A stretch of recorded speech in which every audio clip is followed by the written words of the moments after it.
back counting double-digit thousand stacks.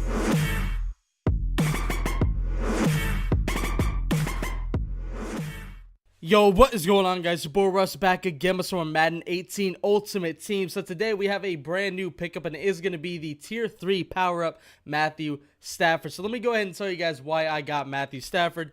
Last video, I think I kind of touched on a little bit about Devin Wade and how I wasn't really happy with him. Devin Wade is probably the worst QB I've used as far as accuracy goes.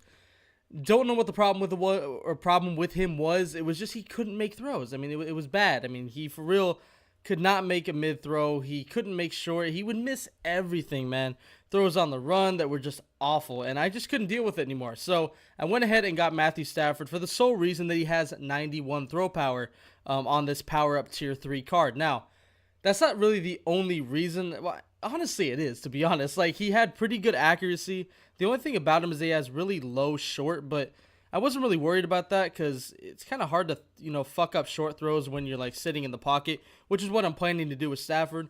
But, he has pretty good mid, pretty good deep, decent play action, and pretty good throw on the run for a pocket passer type QB. But he looks pretty sick in the lineup, man. I like the purple cards. I'm pretty happy that they added the color borders again because I like the look of those. So Matthew Stafford is an 87 with Chem Boost.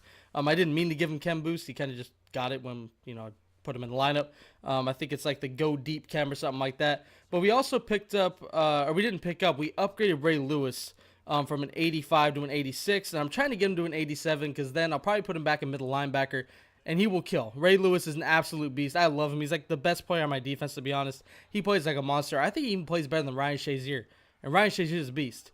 But another defensive pickup that we made, we did get Earl Thomas because I felt like we really needed a free safety because we did have Darian Stewart, but he had like 78 speed and I just couldn't deal with it. So I decided to get Earl Thomas. He has like 82 speed and plus he's Earl. I'm a huge Seahawk fan and I love Earl. So picked up Earl Thomas. So, we got a new, I guess technically a new linebacker and not new, just an upgraded version of Ray Lewis at linebacker. We got Matthew Stafford at quarterback and we have Earl Thomas at free safety now. So couple big new upgrades for the team, but obviously, the big one is Matthew Stafford, and hopefully he plays well, man, because I paid a lot for him. I played a couple solo challenges with the 85 before I decided to go ahead and upgrade him to the 86. He felt good. I liked him, so hopefully he's good long-term, man, until we get like a new QB or, some other crazy guy or something like that, but hopefully he's good. That's all I can say. So, getting into this game, you guys saw we ended up driving down the field and taking a field goal. This guy was pretty good. He made good reads. He had good defense. This ends up being a very, very hard-fought game. As right there, he just takes my ankles. Guys, jukes are so OP this year. And I mean, they are freaking OP, man. I mean, I've seen tight ends break corners, ankles. I've seen everything, bro. Like, for real. If you juke, you're going to break somebody's ankles. It just seems like that's going to happen every time. Seems a little bit ridiculous that people are able to run into like a group of 5 people and then just juke and all of a sudden they're out of it. I've seen that happen many times, going against it and then watching on YouTube, stuff like that. But it's just ridiculous. But anyway, Devonta Freeman is a beast. I really like Devonta Freeman at running back. This game, I don't think we ran with him that much. We were really trying to focus on Stafford a little bit. We weren't able to do a ton with Stafford in this game, but you guys will see towards the end of the game, we end up getting a lot more plays with him. But this was a very, very just good game. This isn't a player review of Stafford. I'm planning to do one, but, this is just a straight-up gameplay, and this is Matthew Stafford's debut. This is his first game online.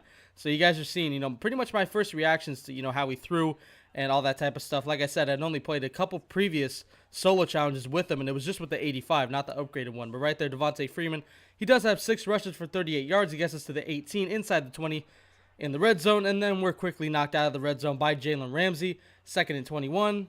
We're sacked again. Another nickel blitz where my tight end just, I guess he didn't want to block. Or maybe my left tackle. I don't know. It seemed like I had enough people to block those, but they were just coming in free. 4th and 32. I have forever to throw. Nobody frees up. I mean, I'm looking. There's just nobody. I mean, it's 4th and 32. It's forever. I felt like I was too close to punt and, too far away to kick a field goal, but I end up getting sacked, so he gets the ball back, up 7-3, and we get our ankles snapped twice. Like, I was getting so pissed, man. I was tired of getting my fucking ankles broken, but, it just kept happening, and it was just upsetting. 2 rushes for 58 yards, or 51 yards for Theo Riddick. For Theo fucking Riddick, a receiving back, is doing that to me. I don't even know. This guy did have the gauntlet version of Phillip Rivers. he was dotting me up, man. To be completely honest, he was dotting me up. I'm not sure what his stats look like, but they're probably pretty good. But Phillip Rivers, he dots, man. 3rd and 2, he's looking, rolling out. Phillip Rivers doesn't really have that much speed, but does have enough to get the first down. Unfortunately, his 4 guys do converge on him. I got the strip, but the ball didn't come out, unfortunately. So I thought we were going to get the fumble, but we didn't. So now 2nd and goal, he's looking again with Rivers rolling out to the left. There's nobody going to the left, so he has to throw that one away. With 8 seconds left in the half, there's not really much he can do. I'm pretty much just playing everybody off. And right there, he actually had a one-on-one situation where he could have caught that, but it ends up getting broken up. So lucky for us, 4th and goal, he does take his field goal, but unlucky for us, he does get the ball back at half. So now he is up 10-3 with the ball coming out of half, and we have really shown no signs of stopping him. I mean, it was just, I couldn't do much. But right here, we get a sign of life as he does end up fair catching it at the 1-yard line on accident. Obviously, that was a huge mistake, but he ends up getting right out of it, you know, just right away, 1 play, 12 yards. I thought I had somebody there, but I guess I put him in a flat, and they just ran to the outside immediately, and we gave up an easy first down. So now this dude is already out of that situation to the 16. 3rd and 6, though, turns into 4th and 6, and we do force a punt. So that's good. We get the ball back on offense, and we finally get to, get Matthew Stafford back to work. That's obviously what I thought. But you guys will see what happens here in just a second. Devonta Freeman on the first play does get about 12, 15 yards, or 12, 13 yards around there.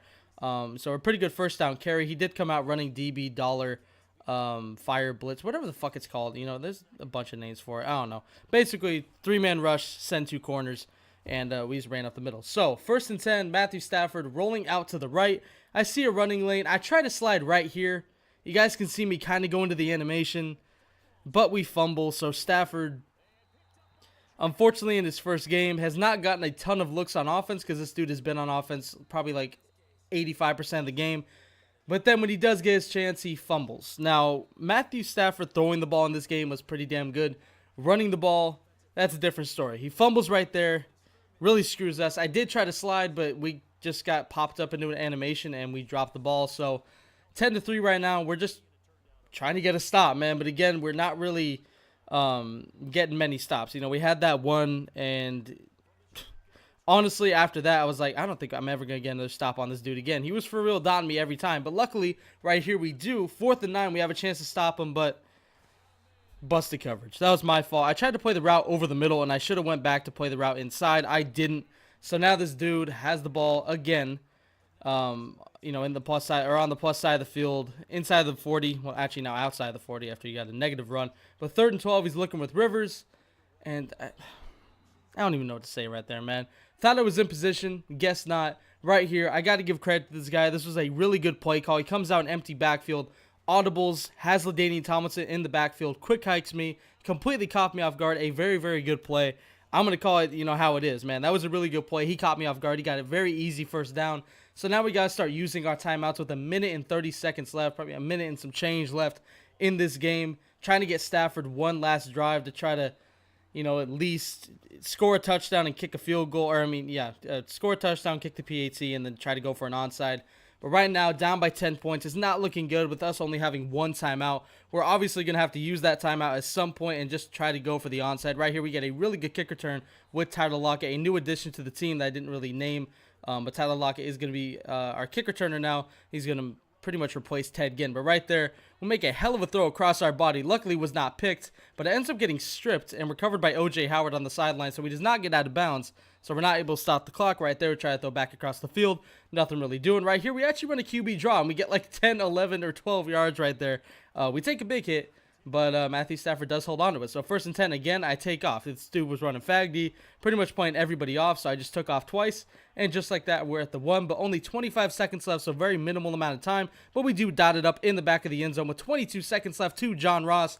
So there is a sliver of hope as 13-10. We kick the onside, but he does pick it up very, very easily. So we are going to take the L. Unfortunately, the first loss on YouTube.